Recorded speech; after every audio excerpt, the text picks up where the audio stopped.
So before we even move forward in this video, I think it makes sense to go ahead and define the terms individualism and collectivism, especially if you've never heard of them at all before. Individualism means conforming to no group and essentially being independent.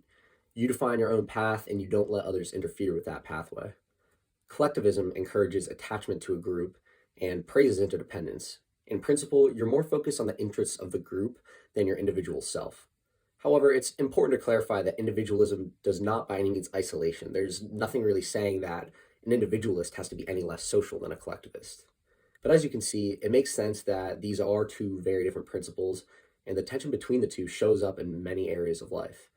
Think about like if you're working on a group project and you're deciding whether to work by yourself or with a group of people, or on a larger global scale, the tension between the individualistic Western cultures and the more collectivist Eastern cultures.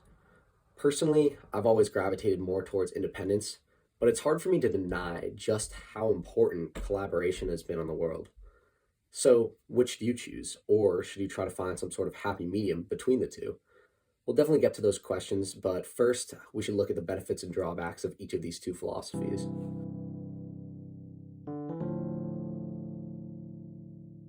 So, individualism really began to make its mark on the world in the early 1800s, essentially in parallel with when laissez faire capitalism was beginning to spread.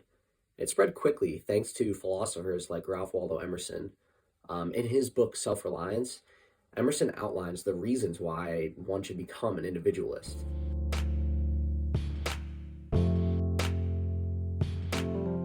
By taking the time to listen to yourself, you're more likely to become aligned with your inner nature.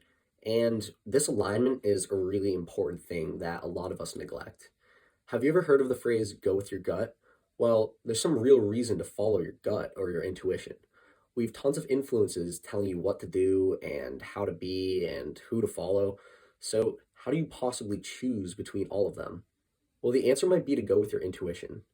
Now, you might wonder, why should you trust this whole intuition thing more than rational thought and external viewpoint? Well, maybe sometimes you are better off relying on external thoughts. A good example of this would be if you're listening to an expert on a particular subject.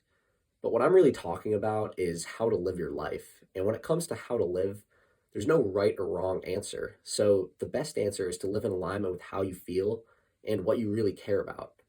Emerson summarizes this pretty greatly when he says that nothing can bring you peace but the triumph of principles. And what he means there is that peace in your life is going to be found once you've really honed in on what your morals are and are living in a way that fulfills those morals.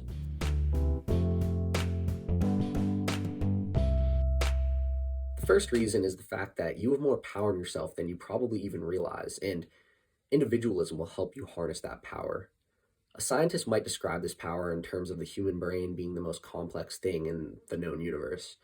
A transcendentalist might describe it in terms of a unique divine ray that permeates every one of us. But whatever your view is, there's really no doubt that humans have some amazing capabilities. I think a good example of this capability is that of originality or connecting diverse ideas and making new ones. Many major societal improvements resulted from some sort of intellectual or artistic leap that expanded upon previous ideas. And in order to really harness that originality, we have to shift our thinking away from the masses and tune into our innate senses of creativity. And this could be as simple as just spending time being creative by yourself. It doesn't have to be anything fancy. Pretty much all of us have this innate creativity in us, but we seem to lose it when we restrict ourselves to just what society has already told us. Would some of these greats like Isaac Newton or Ben Franklin or Elon Musk be really as great as they were if they restricted their brainstorming and just kind of stayed within the framework of what society was already thinking at the time? I think Emerson also gives a pretty cool perspective on why we have so much power in ourselves that is often unrealized. He says that your own gift can present every moment with the cumulative force of a whole life's cultivation, but of the adopted talent of another, you only have an extemporaneous half possession. He's basically saying, why imitate others when you have a whole life's accumulation of thoughts, ideas, and experiences within yourself already?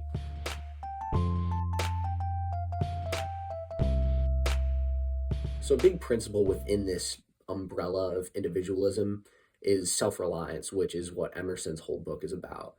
Um, and the idea is that you utilize what's in yourself, and anything that you want to have, you work on developing in yourself rather than seeking outward. And there's two main reasons that this idea of self-reliance is so great. Firstly, the only thing that you always have, regardless of what happens around you, is yourself. Nothing else is as guaranteed. And I think the COVID pandemic highlighted this pretty well.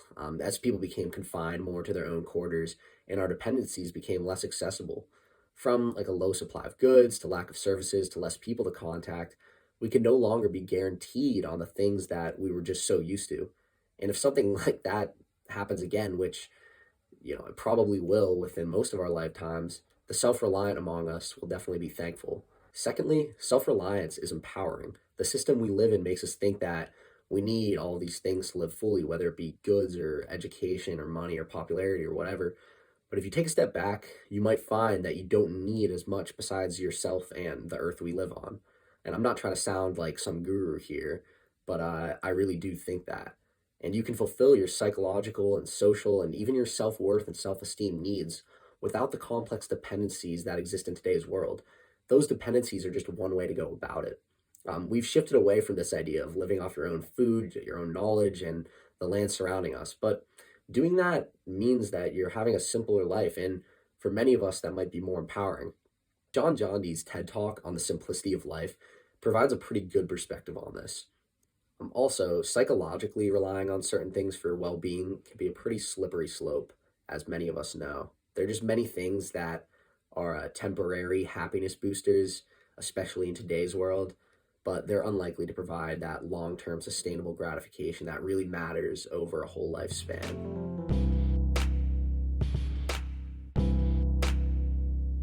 So, after hearing some of Emerson's views on self reliance, you might be inclined to just go and live in a hut in the woods for the rest of your life, but before you do go and do so, we'll look at the case for interdependence and collectivism.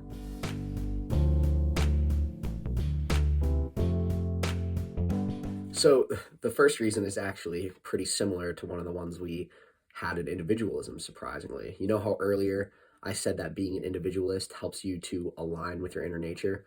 Well, being a collectivist does so too. Since you're a human, you have a human nature, and having a human nature means that you have some basic psychological needs. And one of those needs are social needs and the need for like a sense of belonging to a group. This is why humans have been forming tribes for as long as we can remember. So, no matter how much you want to be a fully original, fully self sufficient individualist, avoiding all influence and connection would be really going against your inner nature. And there's no denying that your character traits, beliefs, and ideas have all been shaped by interactions from others. Even when you're an individualist and you're trying to, quote, think for yourself, those thoughts had to come from somewhere. And that somewhere, well, it's really your past experience and other people. Think about when you're first born. All you do is receive constant input from others, and this isn't a bad thing. This is seen as a way of developing. You're just figuring out how to live your life and developing a framework to do so. Now, over time, you gain more possibilities for how to live your life as you are exposed to more of these viewpoints, but that results from an exposure to other people, not going out and secluding yourself.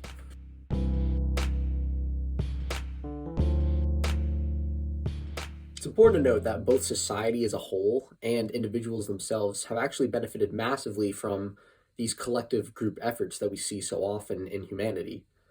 In Self Reliance, Emerson makes sure to point out all of the schools of thought that were developed by singular people, but he doesn't really point out many of these great collaborative efforts throughout history, like the Transcontinental Railroad, or the Internet, or ancient pyramids. Emerson even felt that if you vote with a great party either for the government or against it, he has difficulty to detect the precise man you are. But sometimes collective groups just help system work, and political parties are perhaps a good example of this. Maybe you decide to vote independent, but if most of your views do align with a particular party, and you end up choosing that party to vote for because it makes the most sense to you, does that suddenly make you a conformist? Individual lives are also improved by collaboration. There's a theory actually called social constructivism, which is pretty well backed. And it states that we learn best through learning in groups. And in general, collaboration can be rewarding. Doing things and achieving things yourself can certainly be rewarding, but for many people, it's more fulfilling if you do it as part of a group. There's a sense of a team effort. And it goes without saying that we might even be doing ourselves a disservice to not be exploiting the fruits that others have provided. In Self-Reliance, Emerson discourages the use of tools such as a notebook. His view is that it would impair your memory and, as such, make you a weaker human. But without that notebook, there might be no way that that same man could keep track of his yearly schedule. Um, I'm into software engineering, and in the world of software engineering, if you don't take advantages of packages and libraries that have been made by others, you're putting yourself way behind the curve. And yes, there is such thing possibly as too much external reliance. I think we're aware of that, but in my opinion, it makes sense to use tools that provide the most benefit to us with the least drawbacks.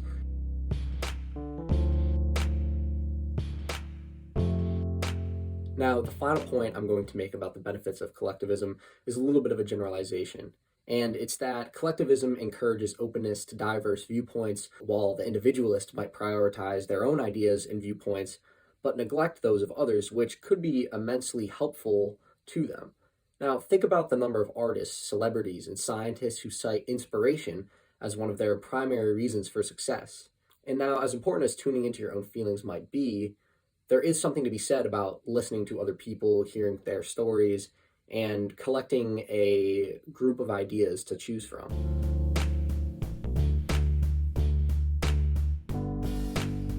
So now, which principle you actually decide to adopt, whether that's individualism or collectivism, that's completely up to you.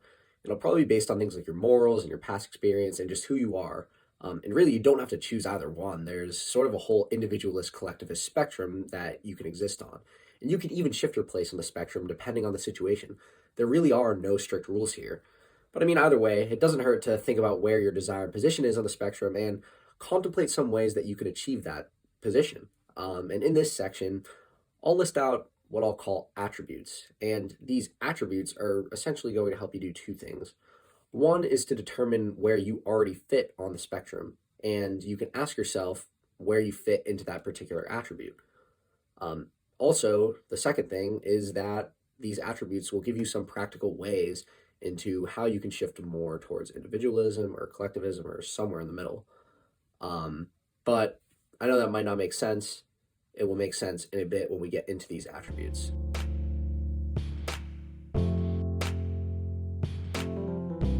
So the first attribute is how you spend your time, alone or with others. If you spend your time in solitude, you'll likely become more attuned with your inner self. As Emerson would put it, those voices naturally become louder in solitude, and he's referring to the powerful voices that exist within our inner selves. And some great activities for helping you become more attuned with this inner voice inside of yourself are things like exercising or meditating, journaling, walking, or creative outlets. On the flip side, if you spend time in a group, you'll probably lean more towards collectivism, and that will also probably help give you some direction in your life. Joining a particular team or club can be a great way to do this. I especially like the way that these things have a more structured approach that gets you to meet up at a particular time, whether or not you were feeling like it or had other obligations.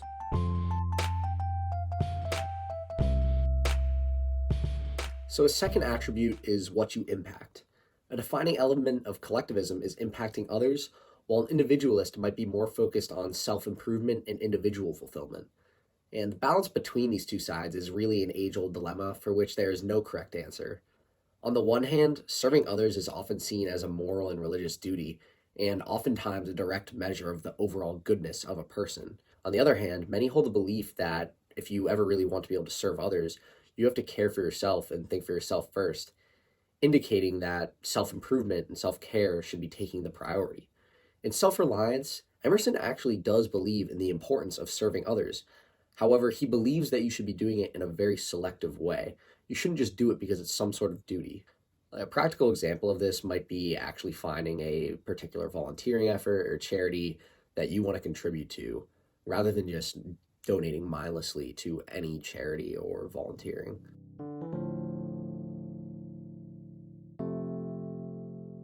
A third defining attribute of individualism and collectivism is how you relate to diverse outside opinions. This is a bit of a tricky one because at first glance, you'd think that more exposures to diverse ideas would indicate collectivism. But as I discussed earlier, being more exposed to a variety of viewpoints might actually better facilitate thinking for yourself in a way, and as such, individualism. But rather than focusing on the level of exposure, I think it makes more sense to focus on how you relate to these opinions. That's really what matters here. Do you automatically agree with the ideas of others, or are you deliberate about what opinions you adopt and which personal views you change? Are you closed off to diverse ideas, or do you consider all sides of the story? And maybe you're somewhere in the middle. In today's world, it might seem that it's easier than ever to encounter and expose yourself to all of these diverse opinions and views, but research has really shown the opposite. Media and social media platforms specifically recommend content based on your viewing history and demographic information, and that sucks you into particular content styles or perspectives from like-minded people. Through targeting algorithms, the media we see is curated to us, and they're the reason for the kind of closed-off thinking we see in things like echo chambers.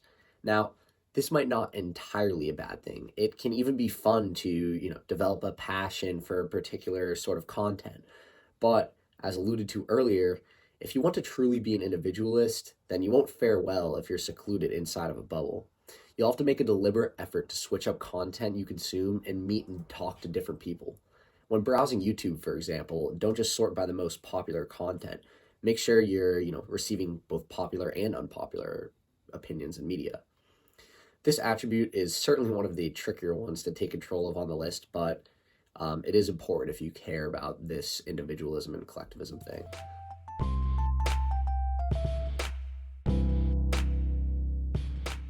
A final attribute would be how much you rely on external things. This would involve asking questions like how many tools do you use, how many things do you own, or how many people do you rely upon? And there's nothing inherently wrong with relying upon these sorts of things. In fact, many of these things really help us greatly improve the quality and impact of our lives. Many of us might not even be resourceful enough. With immediate access to information, there is more ways now to be resourceful than ever. But it is worth mentioning that a high degree of external dependence is often associated with less fulfillment and overall pleasure in one's life. For example, Emerson believed that traveling for pleasure purposes indicates that you haven't really found peace in yourself. Now, perhaps this is a bit of a radical view, but it is worth considering. And probably the biggest pitfall of collectivism in today's world is the fact that it has made many of us externally reliant on such basic things like food, our resources, and labor, and even our happiness. And this is a pretty contentious game to play in the long term. Nowadays, we are beginning to see movements such as forest gardening that are a sort of antidote to these high levels of external reliance. And doing things on your own like this isn't necessarily super complex or even always that difficult. It would just require a pretty radical shift in the way we are used to living, whether that be eating out, shipping our goods, always needing our phones, or relying on carbon fuels, or even like needing others to build our house. And that shift is really what is difficult, but I think it's possible to maybe break it down into manageable, smaller chunks, or, just partially shift without fully doing so. Because, like I said, some of these external things might be worth the reliance on them. But once again, like most of the major questions in life, it's hard to say that there's really one right or wrong answer. In my opinion, I think individualism and collectivism have more of a yin and yang relationship rather than some sort of good and evil relationship. But even though I've seemed probably pretty serious this whole video, I do think it's important to not take any of this sort of shit too seriously. Don't try to take control over all of it at once. I just kind of wanted to put these ideas out there just because I think it's a pretty interesting topic to consider, and I'm sure it is relevant in many areas. But sometimes it is just fine to see where life takes you. So that's that video, and thanks for watching.